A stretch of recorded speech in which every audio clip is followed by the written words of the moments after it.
Olá, gente! Como vocês estão? Hoje estou aqui para tirar algumas dúvidas de vocês. Nós vamos recapitular alguns assuntos, tá? E vamos fazer por partes, né? Então, da primeira série, o assunto vai ser el, você, tá? Da segunda série, los heterotônicos. E da terceira série, verbo gustar, que foram os últimos assuntos que eu lancei nas nossas aulas, ok? Então, na primeira série, eu vou colocar aqui, espanhol, ele, você, tá? Vamos recapitular. Então, el voceo es una forma que algunos países de habla hispana utilizan en lugar de la forma tú, ¿sí? En lugar de tú se utiliza el vos, de esta forma acá. Vos, que es la abreviación de vosotros. Y eso, claro, si vamos a utilizar el vos en lugar de tú, hay que saber conjugar el verbo en esta forma, ¿sí? Porque assim, foi que eu falei na nossa aula, né? Naquela videoaula, que essa forma, ela utiliza muito em alguns países como a Argentina, né? A gente encontra muito essa forma no Uruguai, no Paraguai. Algumas regiões da Costa Rica também utilizam essa forma. E, para você saber utilizar corretamente, a gente também tem que adequar o verbo. Então, naquela videoaula, vamos relembrar como é que fazia a conjugação. Então, se eu tenho aqui vosotros, deixa eu ajeitar aqui.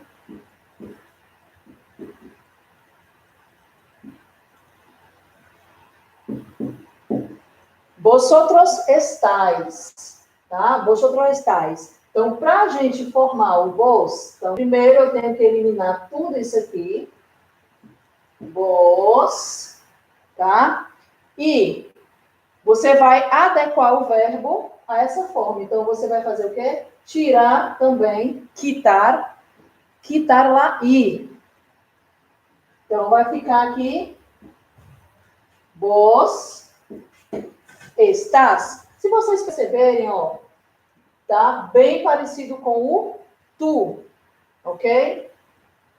Aqui, ó, tu estás. Por coincidência, é a mesma forma, ok? Então, uma outra forma aqui, vosotros, vosotros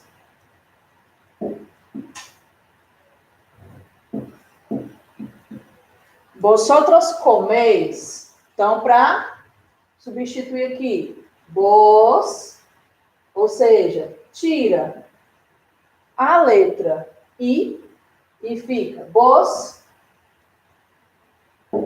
comeis, tá?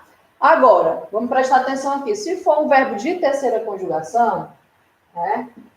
Vosotros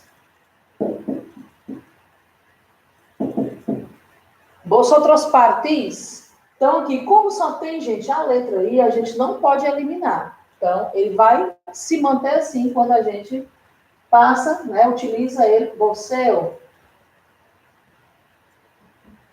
tá? Ou seja, só o que vai mudar aqui vai ser a forma abreviada, tá bom? No livro de vocês, tem umas questões que eu marquei, tá? Que eu vou fazer a correção aqui. Vou dizer já na página, eu já deixei aqui separado. Então, eu tenho aqui, ó, da página 82, deixa eu colocar aqui no quadro para vocês acompanharem, tá? Página 82 do Praticando. Tem na primeira questão, tem um texto, tá? Eu não vou ler o texto, para a gente não ter que perder tempo, que vocês com certeza já leram o texto em casa. E ele está pedindo aqui, ó, A forma verbal compartis, né, na referência 2, está conjugada no, né, sendo usado o tratamento, né? Então, aqui, qual seria a alternativa, né? Então, aqui seria presente e vos, porque compartis está no presente. Mesmo que você utilize o vos, né?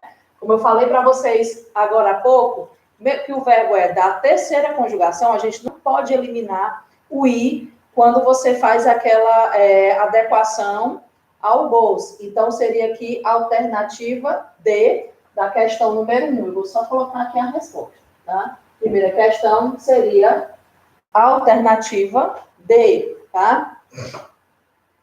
Aqui, outra questão também que me chamou a atenção foi aqui uma tirinha, né? Questão 3, que tem assim: assim aprendem los nuevos.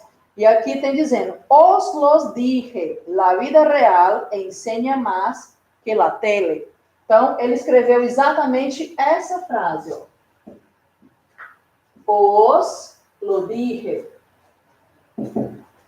Tá? Esse os equivale a vosotros, tá?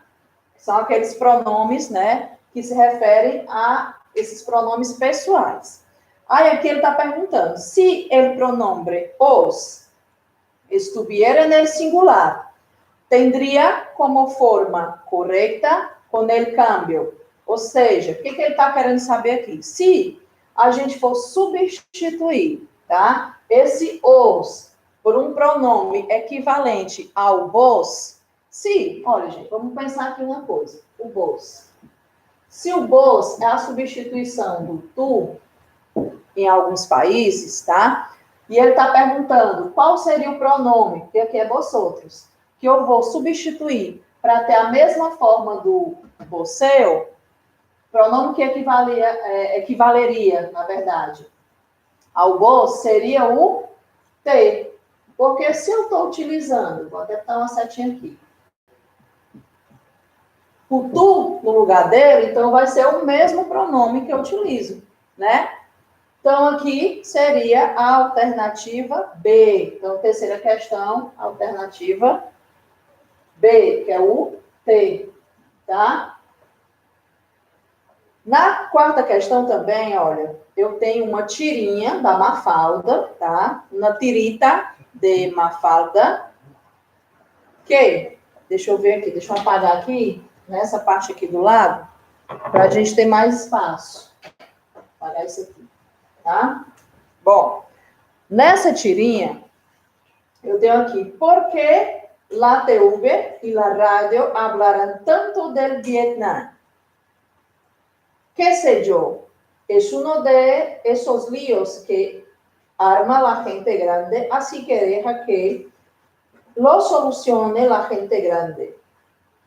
Aí, vos que sos grande, mamá, decime, que lío es ese día del Vietnam? Então, aqui, o que está destacado aqui? Está destacado uma frase, tá? Eu não vou ler toda a tirinha, não tem necessidade.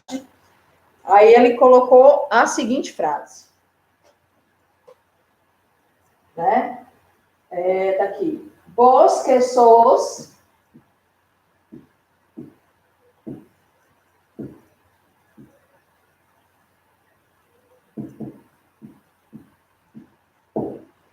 vos que sos grande, mamá. Aí ele está perguntando, se em lugar de vos, Mafalda tratara a su madre de tu, la forma verbal sos tendría como forma correcta con el cambio. Ou seja, se eu substituir esse vos pelo tu, né? Como é que eu conjugaria o verbo aqui, gente? Como é que ficaria a resposta? Né? Que aqui é o verbo ser, tá? Yo soy, tú eres, él es, nosotros somos, vosotros sois, ellos son. Então, como é que ficaria aqui? Ficaria assim, ó. Tu que eres grande, mamá, dímelo, sim? Dime, certo? Então, aqui, ó, Na questão número 4, tá? Seria a opção B, tá? Ou seja, ele está pedindo para substituir essa frase pela forma tu. Então, lógico que o verbo tem que se adequar exatamente a esse pronome, tá certo? Então, aqui, olha, eu também tenho outras questões, né? Esse aqui foi do livro, tá? Eu vou apagar aqui agora. E tem algumas frases também para a gente fixar um pouco mais essa forma aqui do você, tá bom? Deixa eu ver aqui.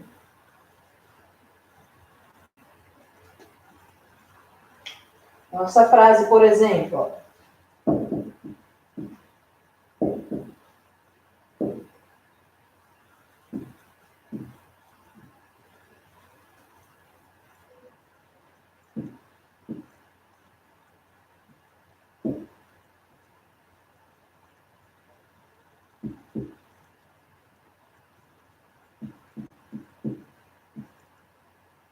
Bom, nessa frase aqui, ó, que tal el carro que comprado? Aí colocou aqui o verbo haber.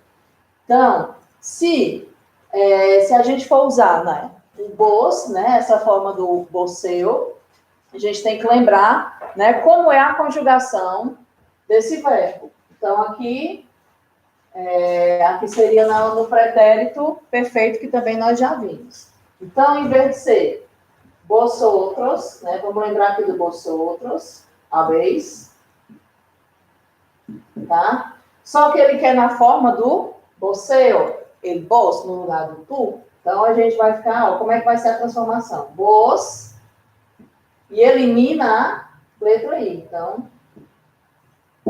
habéis. Então o que vai ficar aqui, ó, habéis. Que tal el carro que habéis comprado? Né? Que tal, né? Como é que ficou legal o carro que você comprou, né? Que tal o carro que você comprou? Então, essa seria a tradução dessa frase para o português. Uma outra aqui, deixa eu ver aqui. No. Aí aqui o verbo poder. Aparcar. Temer. Andem. Tá? E aqui a gente tem que usar essa forma do você. Então, vamos lembrar, né? Outra vez. Poder. Vosotros. Vosotros podeis. Detalhe, gente, eu estou conjugando esses verbos no presente do indicativo, tá? Que é o que, né? A gente ainda não viu as formas do pretérito indefinido. Então, a maioria desses verbos que eu vou colocar aqui são do presente do indicativo, que foi até onde a gente viu, tá? Então, vosotros podeis, consertando aqui para vos, passando para vos, na verdade, é nem consertar, porque não existe uma forma certa ou errada. Então, podeis. Ok? Vos podeis. Por quê? Pela regra, a gente elimina aí a letra I. Ok? Vos podeis. Então, isso aqui, ó. No podeis aparcar en el andén. O que significa essa frase? Você não pode estacionar na calçada. Essa palavra aqui, andén, também aqui, do espanhol da Espanha, acera, tá? Essa forma aqui, ok? Mais uma frase. Colocar, acho que tem espaço aqui. Opa, derrubei no chão. Já.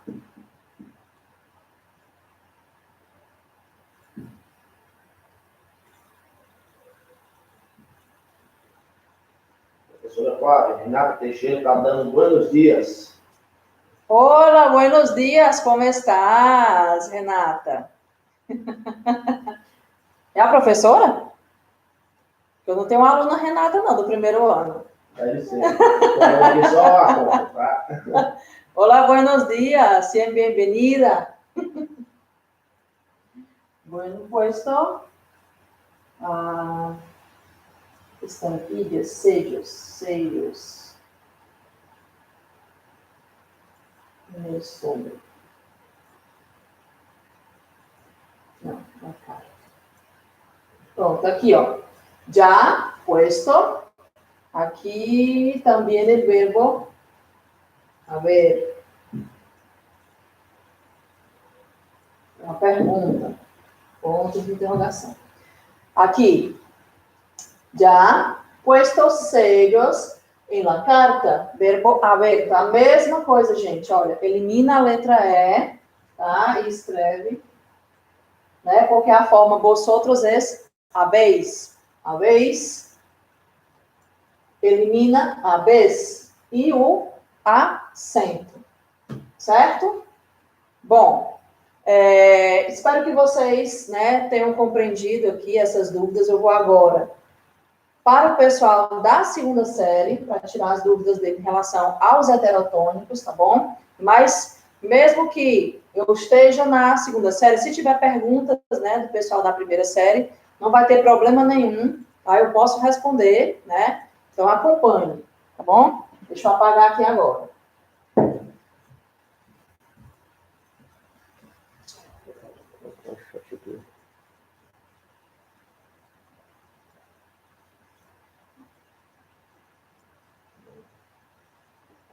Para aparecer o que, gente? Não está aparecendo. Ok. Aqui.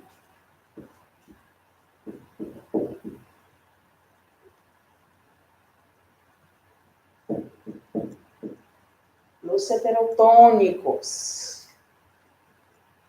Bueno, ¿quién se acuerda de los heterotônicos? ¿Qué son palabras heterotónicas? Entonces, así como hay heterosemánticos y heterogenéricos, hay palabras heterotónicas. Hetero significa distinto, diferente. Tónicos tiene que ver con el acento mais forte, el acento tônico. Então, né, as palavras heterotônicas, como a gente podia definir? Heterotônicos são palavras que têm la grafía semejante ao nuestro portugués, pero la sílaba más fuerte es distinta. Por ejemplo, tenemos aquí la palabra en portugués, polícia, y en español,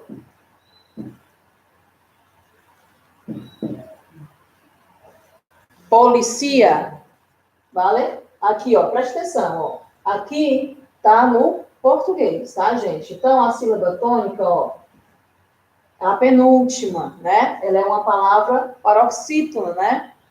Terminada em ditongo.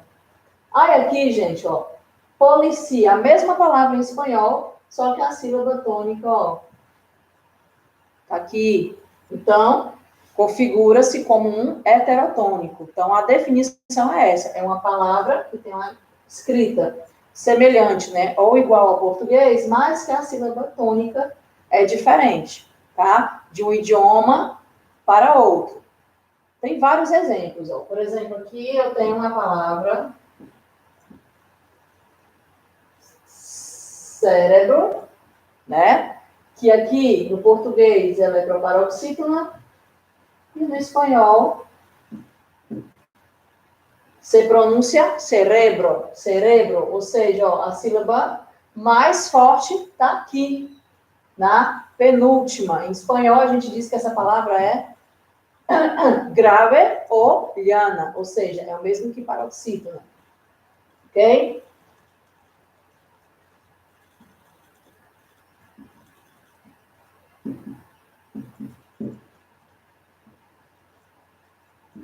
Ó, essas duas palavras, se a gente olhar, né, não tem nenhum acento marcando. Quando tem um acento marcando, fica mais fácil a gente identificar, né?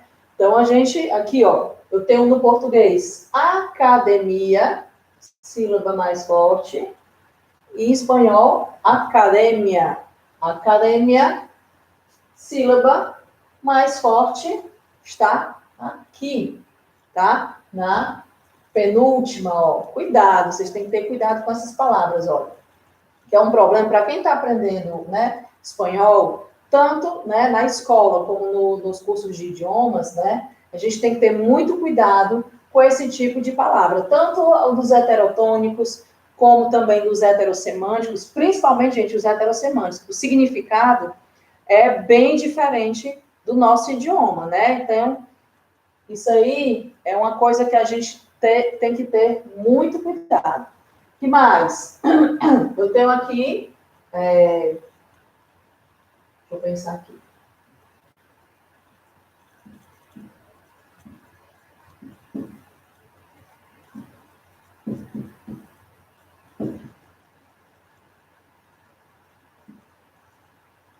Aqui, em português, pântano. Em espanhol, pantano. Olha aí. Fica feio nessa palavra a gente pronunciar, mas é assim mesmo em espanhol. Pantano. Tá? Então, deixa eu ver aqui. Tem algumas, né, algumas questões. No livro de vocês, praticamente não tem, né, nenhuma questão sobre heterotônicos. Porque esse capítulo aqui, ele tem mais com o futuro imperfeito, que vai ser o momento de outra aula, né? Aí sim que eu vou cobrar exatamente os exercícios daquela parte de praticando, de desarrollando habilidades. Tanto que para vocês eu passei mais as videoaulas que estão lá na própria plataforma e no QR Code que está no início do capítulo, tá? Porque sobre esse assunto aqui especificamente, nas atividades, eu não vi, tá? Só tem sobre o futuro. Mas, olha, aqui eu trouxe, né, algumas outras questões para a gente observar, para tirar todas as dúvidas, tá? Então, deixa eu ver aqui. Pronto, aqui, né? Tem outras palavras aqui, né? Então, aqui, eu vou colocar umas palavras aqui no quadro e eu vou sublinhar que é a sílaba tônica e comentar com vocês em relação ao nosso idioma, tá? Do português, ok?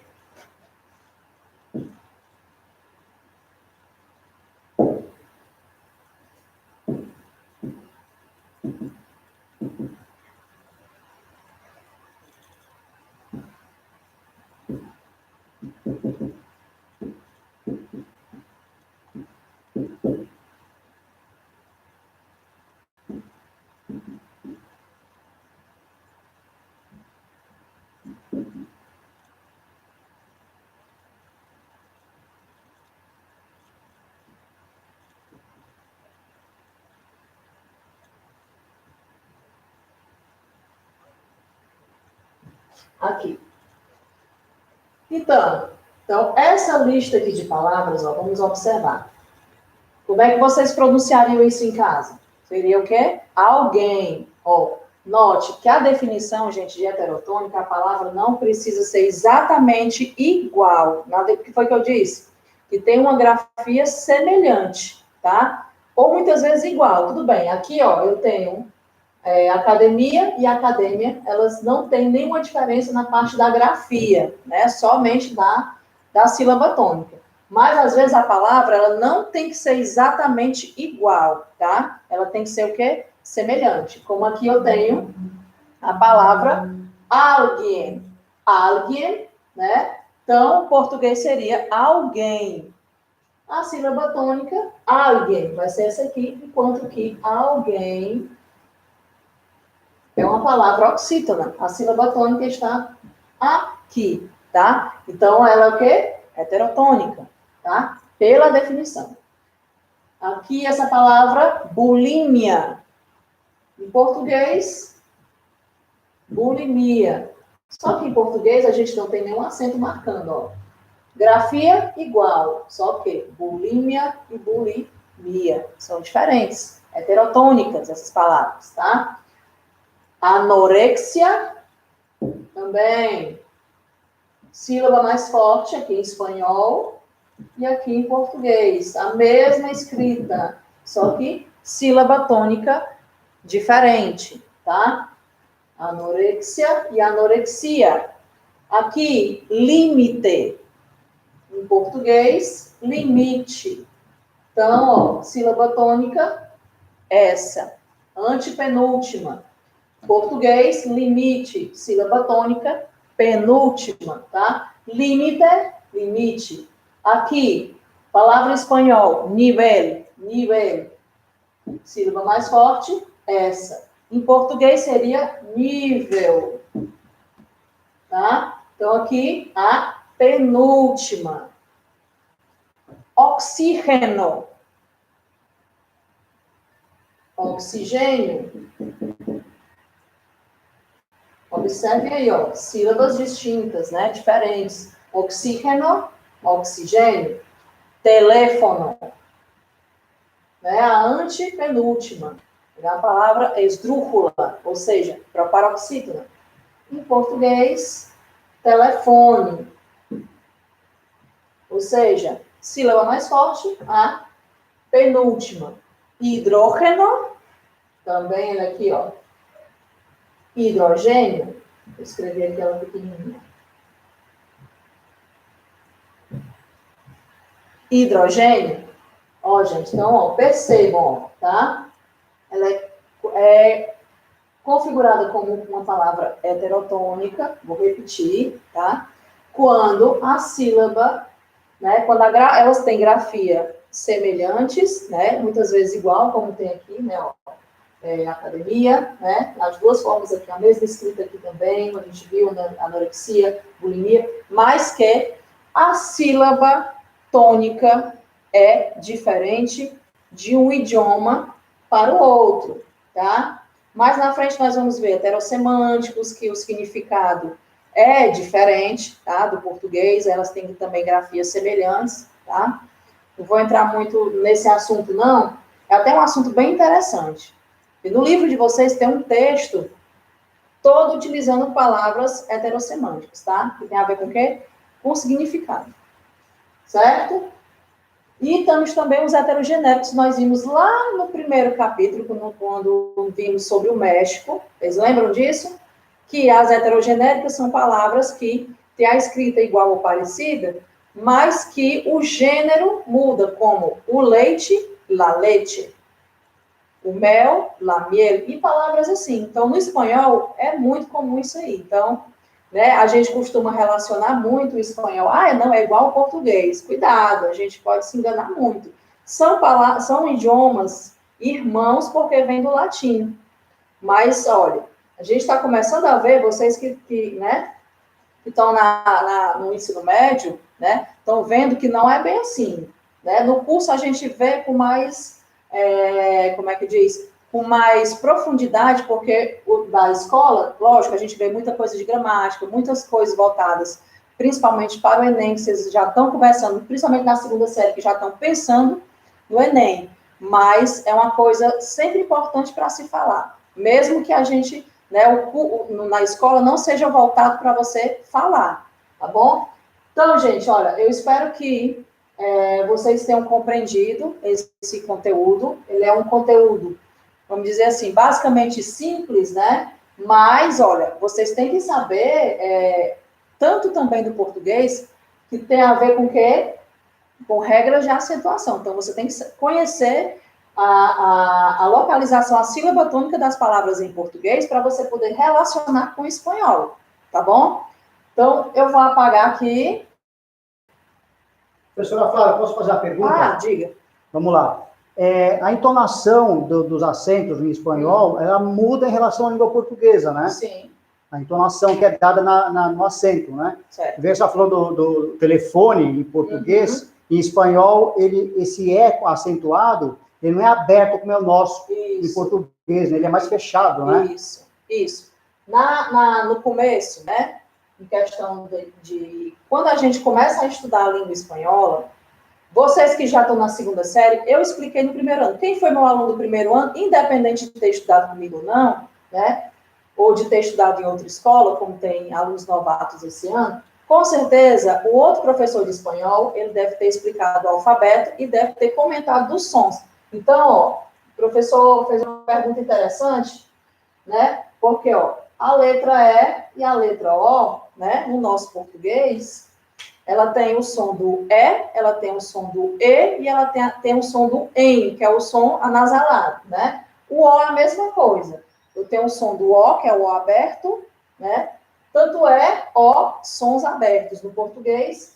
O e o E são sons fechados. E tem o som anasalado, que é do O junto com o fonema, né? Do M ou do N. E, o ON, né? Mas no espanhol, o que acontece? Mesmo que essa palavra tenha um acento agudo, porque não existe acento circunflexo no espanhol, ela vai manter esse som, né? O bom da gente estudar espanhol é que as letras, gente, a maioria das letras do alfabeto, elas vão ter um único som. Lógico que eu comentei com vocês que o som do B tem uma diferença, né? A gente chama até na faculdade, quando eu estudei, a gente chama de alófono, que é uma variação, tá? Do B e do D, que eu comentei isso várias vezes também nas minhas aulas. Mas o bom de se estudar espanhol, né? Essa questão, que a maioria das letras, elas têm um som só, diferente do nosso português. É por isso que, para eles, né?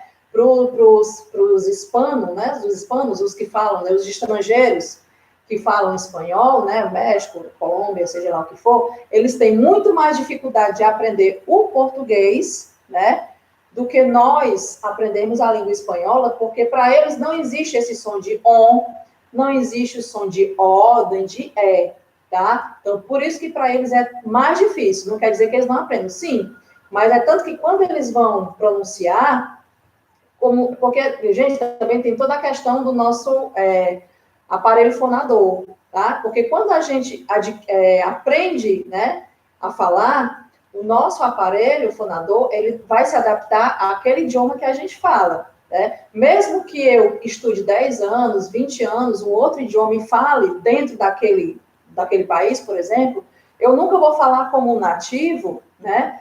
Porque o meu aparelho fonador não foi adaptado, não desde criança, àquele idioma.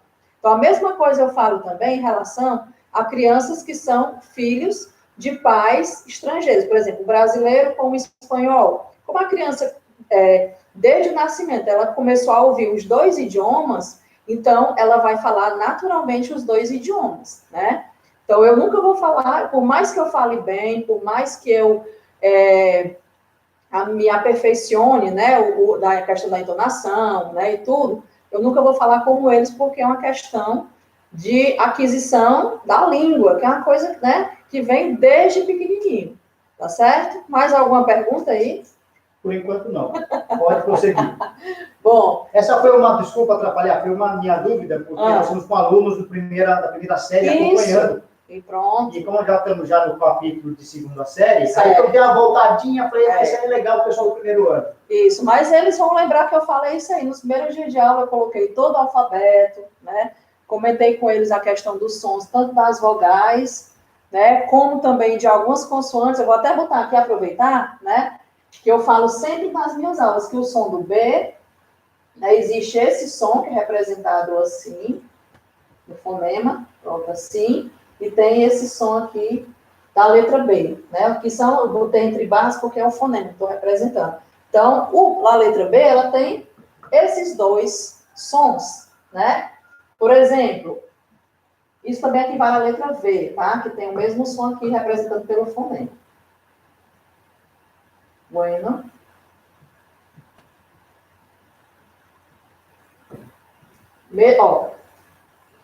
Aqui, estou iniciando, né? A palavra começa com a letra B. Se eu tenho uma pausa entre essa pronúncia dessa palavra, eu vou falar com o som bilabial. Bueno, né? Encostei os dois lábios, né? Os lábios. Bueno, bueno, som de B, tá? Mas, aqui, ó, percebam que eu tenho duas vogais entre, tá? Essa consoante B. Então, nesse caso aqui, gente, vai ter esse som, que esse som ele é mais sutil. Vocês vão lembrar aí, o pessoal do primeiro ano, o pessoal do segundo ano, até do terceiro também, porque, ó, quem estudou comigo, eu já falei isso aqui, tá? É uma das coisas que eu sempre ressalto. É que a pronúncia desse B, gente, entre vogais, né? Ele é mais sutil, ele é mais suave. A gente quase não encosta, né? Vou até aproximar aqui, a gente quase, né, a Juliana? A gente quase não encosta os lábios, tá? Então, eu vou pronunciar aqui, trabalho, trabalho. Olha aqui a boca, ó. Quase não encostou. Trabalho. Então, aqui é esse som aqui, tá? Que a gente chama lá de alófono, que é uma, vamos supor, uma variação desses sons. Então, no caso aqui, do espanhol seria o B e o D, que é o mesmo caso. Então, não vou entrar muito nisso, não, porque não tem muito a ver com o assunto, tá bom? Então, aqui, vou agora para o assunto da terceira série, ok?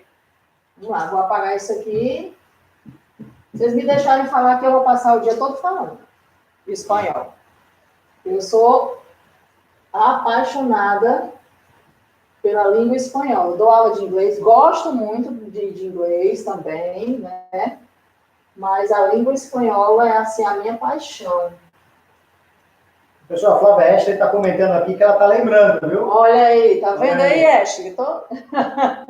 Muito bem. E a Ashley já foi minha aluna desde do Fundi 1. Ah, A Ashley, né? A Ashley da primeira série? Da primeira série, A Ashley Soares. Caiane, eu acho. Soares. Não sei se é esse nome. Mas eu lembro dela na primeiro ano, Fundi 1, segundo, ela foi minha aluna, não. De inglês. Ela também vai lembrar também das minhas aulas de inglês. Tem até uma prima, ela, que estudou aqui também. Verdade. Terceira série. El verbo gustar. Gente, esse assunto aqui também vai servir para o pessoal do primeiro e do segundo ano, ó, porque o pessoal da terceira série está vendo uma revisão, né, de tudo que foi visto lá nas outras séries anteriores. Então, esse assunto não é difícil para a primeira série, porque isso aqui, ó, a gente vai ver também, vocês podem ter certeza. El verbo gustar, tá? El verbo gustar é o verbo gostar. Então, gente, ele tem uma forma bem particular de se conjugar, tá? Então, aqui, além desse verbo gustar, a gente também tem outros verbos que têm uma conjugação também bem semelhante a ele. Então, aqui, para a gente relembrar a conjugação desse verbo gustar, a primeira coisa que nós temos que fazer é colocar aqui os pronomes pessoais, tá? Os três.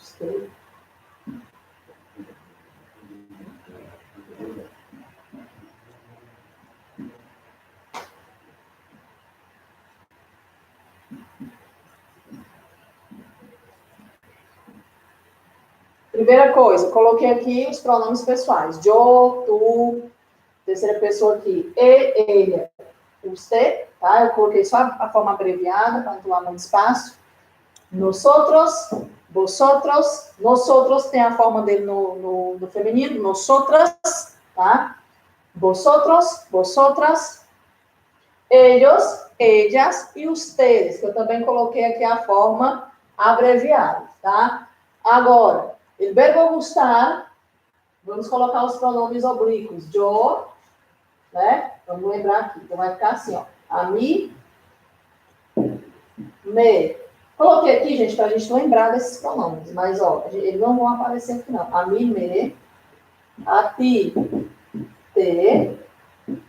A, ele, ella. Usted. Le. Deixa eu separar aqui, porque vai ficar muito junto. Colocar mais para cá, junto com, né, ó. A mim, me, te, le. A nosotros ou nosotras. Nós. A vosotros ou vosotras. Os. A ellos. Ellas e ustedes, na forma abreviada. Les. Aí que vai entrar aqui o verbo gustar. Então, vocês têm que prestar atenção. Ele vai ter essas duas formas, ó. Gusta. Gusta. Tia, mas como é que eu vou saber quando é que eu vou usar um ou outro? Ok. Primeira coisa, ele vai... Porque assim, você tem que prestar atenção em alguns detalhes, tá? Esse pronome aqui, ele tem que estar em concordância com o que vem antes. Se é me, é porque eu estou me referindo a mi. tá? Primeira pessoa. Se é o te, a ti e assim por diante. E esse aqui, gente, ele vai concordar com o que vem depois. Então, nessas frases com esse verbo gustar, vocês têm que ter cuidado, porque são duas concordâncias aí que vocês têm que prestar bastante atenção, tá? Gusta, eu vou utilizar antes de substantivos, singular e verbo, tá aqui em cima, verbo, no infinitivo, tá? E gusta, depois, né, que ele vai ter que vir aqui, em concordância com substantivos no plural, tá? Então, ó, cuidado, são duas concordâncias, o verbo com o substantivo, ou, né, o outro verbo no infinitivo que vem depois dele, e esses pronomes que tem que estar em concordância com o que está aqui. Eu sei que eu fiz, né, uma aula explicando algumas atividades sobre isso aí, né? Comentei também nas aulas de conteúdo. Então, eu vou escrever, né, como é que eu, vamos supor, porque lá eu só coloquei marque a alternativa. Aqui não, a gente vai formar frases, né? Eu vou colocar frases para a gente criar, né? Utilizando esse verbo gustar, ok? Então, vamos aqui. Deixa eu pegar aqui. Eu coloquei aqui num papel. Aqui. Pronto, achei. Então, por exemplo, como é que eu colocaria essa frase? Tem aqui, ó. Mi, hija, los tomates. Como é que eu formaria a frase somente com esses dois elementos? Primeira coisa, a gente tem que saber quem é o pronome equivalente a mi hija. Você sabe o que é mi hija? Mi hija, da abreviação, minha filha, tá? Mi hija. O mi hijita, como se fala muito, tá? Sim, minha filha me irrita, com certeza. Tô irritando muito em casa, né, com os pais, com certeza, né? Aí aqui, mi hija, vamos formar a frase com esse verbo gustar. Primeiro, mi hija é terceira pessoa, então, você vai escrever assim, a, ella, le. Por quê? Porque se é mi hija, equivale a ella, né? Terceira pessoa do singular. Esse aqui, gente, não é obrigatório a gente escrever sempre numa frase, mas vocês têm que ter cuidado, porque a concordância tem que estar correta, de acordo com o pronome que está aparecendo aqui, tá? Aí agora, a ella lê. Aí agora vai entrar o verbo gustar, né? Vamos observar aqui. Los tomates está no plural, então eu vou utilizar, ó, gustam. Gustam los tomates, né? Porque muitas vezes eu percebo que os estudantes de espanhol, quando vão fazer frases com esse verbo gustar,